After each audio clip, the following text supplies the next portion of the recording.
Hey everyone. I've done a few audiobook recordings before. This is just a small piece I wrote. I'm doing a YouTube video about all my negative interactions with police, including police brutality and kind of some more philosophical arguments. So, first of all, let's state that this is a complete work of fiction. Nothing about this reflects reality or any intentions. This is all title USC, fair use, fantasy, all in Minecraft. Okay, so, anyways, this is a piece from my book called simply Vampires. The vampires come wearing blue and gray to lock me in the cage. Some of them wear normal clothes too, though. I walk in circles all day because the vampires program me that way after all the time in the cages. Last week, at the movie theater, I made sure no one sat behind me. I didn't go to the movies for a long time after the vampires kept me in a cage for 2 years. I don't like people behind me in the dark. The bracelet on my ankle makes it so the vampires always know where I am. The vampires suck me dry. They reach into my pockets at every turn. The vampires said things about Audrey and I hate them. I dream about killing the vampires, and if I ever killed myself, I'd take out as many vampires as I could with me. Half for my own revenge, half so they don't do it to anyone else.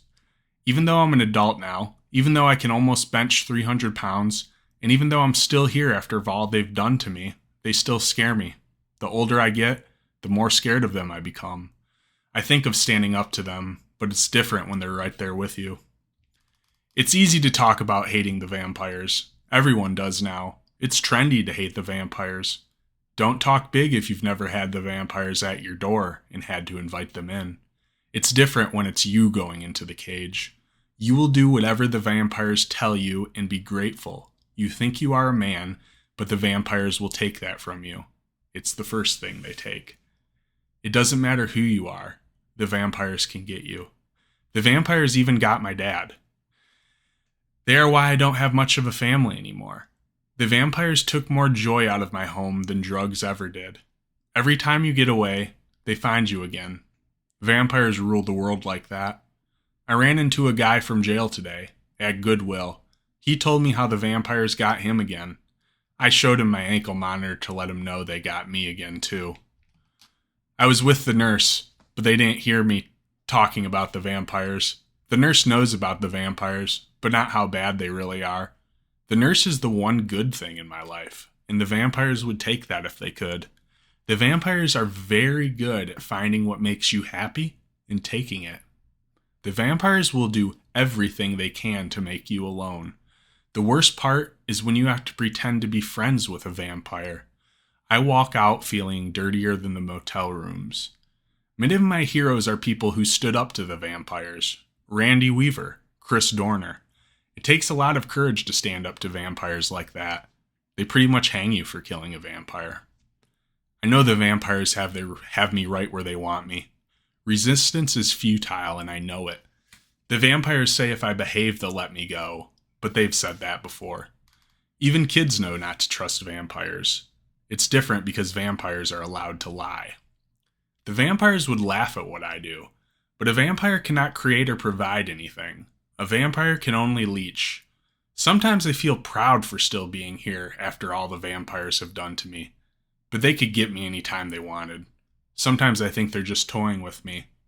The vampires have taken so much from me, and yet still they demand more. God gave us freedom, and that's what vampires take first. That lets you know who the vampires serve. The vampires go against God. The vampires are allowed to lie, cheat, steal from you, and hurt you. Rules for thee, but not for me. I have to do what they say. I can't go back in the cage again. I try to end my war with the vampires, but they won't compromise. Vampires don't negotiate. I had stopped hating the vampires, even forgiving them, until they came into my house again. You don't know the feeling of having vampires tear your house apart until you've been there. They ripped things apart and did damage. They always do. My grandpa got angry and yelled at the vampires. 2 of them started positioning themselves to potentially tackle my grandpa, and I've moved my legs to clear the way. I'm still ashamed of myself for that, but the vampires are scary and control your mind. I will do anything to make the vampires happy so they'll go away and leave me alone. The vampires were always rude to my grandma. I hate the vampires, but remain subservient to them. I don't remember ever being any other way. Man, it's weird to, like I have no problem like sharing like a fucked up, story, or even like an essay. But like when I go into that more like creative writing thing, it's like, I don't know. It's funny. Like I think people know like I can do a lot of stuff on camera and be comfortable with it. But, dude, I was always like the kid who was like afraid to play charades or whatever.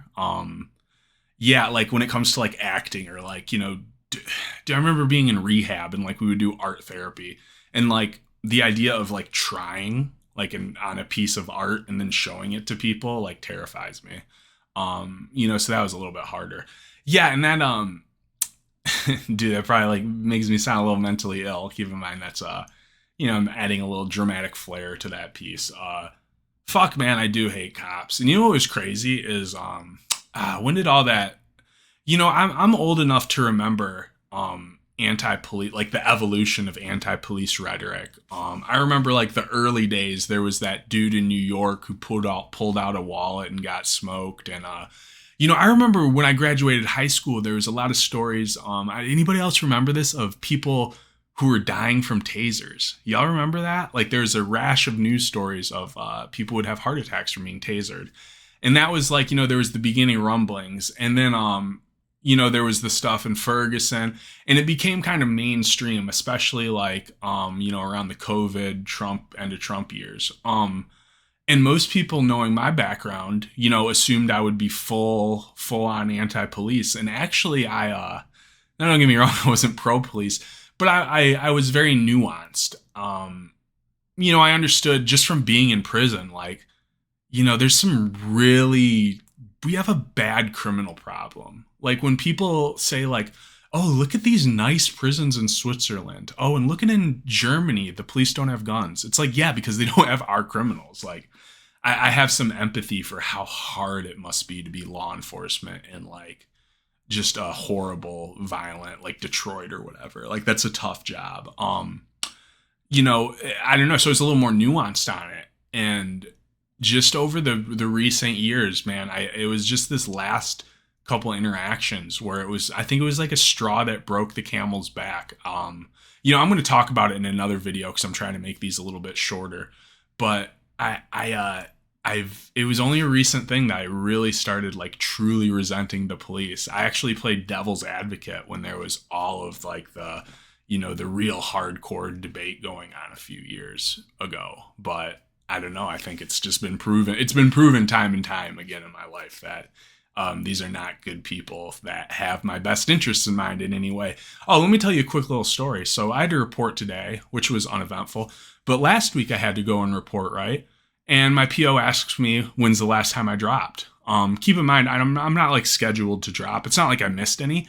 I just hadn't been dropped in a long time, like a couple months. And it's funny because I had even like told my girlfriend, I was like, yeah, I think they know I'm doing good. So I haven't been dropped.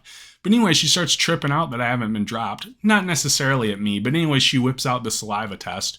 If you've ever done those, they take a minute for the results to come up. Unlike a urine test, it's like that. So I spit in it, whatever, put it in my mouth, and I'm waiting, and it's waiting to come up, and she can't see the results, doesn't have her glasses, so she calls another PO who's fucking evil, dude. Like, I'm not one of these guys that's like, oh, the PO's out to get me. Like, that's bull. And they don't have to be out to get you. Most of them don't care. This dude's evil. Like, man, he looks at it and he goes, looks positive for I won't say the name of it,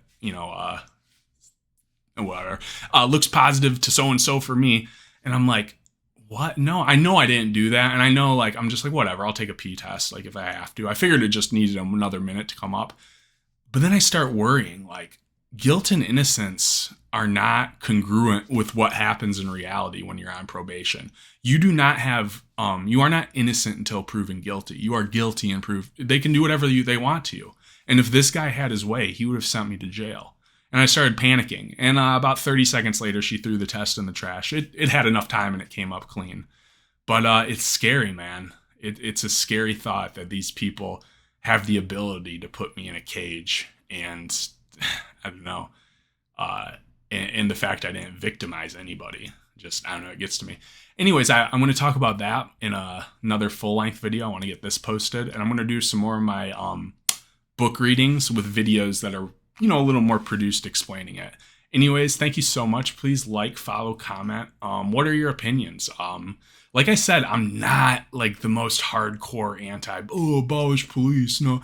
But like, you know what I really hate is this presumption in both the legal system and in a lot of like normies' minds that police are always acting in the right and always telling the truth, when it's been proven time and time again that's not true. That's like kind of my main beef. I think a lot of people get delusional when they, you know, talk about, you know, defunding the police in a neighborhood that's fucking shitty as hell. You know. Anyways, thank you, everybody. I got plenty more to come. I had a lot of big workload and want to be doing some more YouTube this week. Thank you. Please like and follow.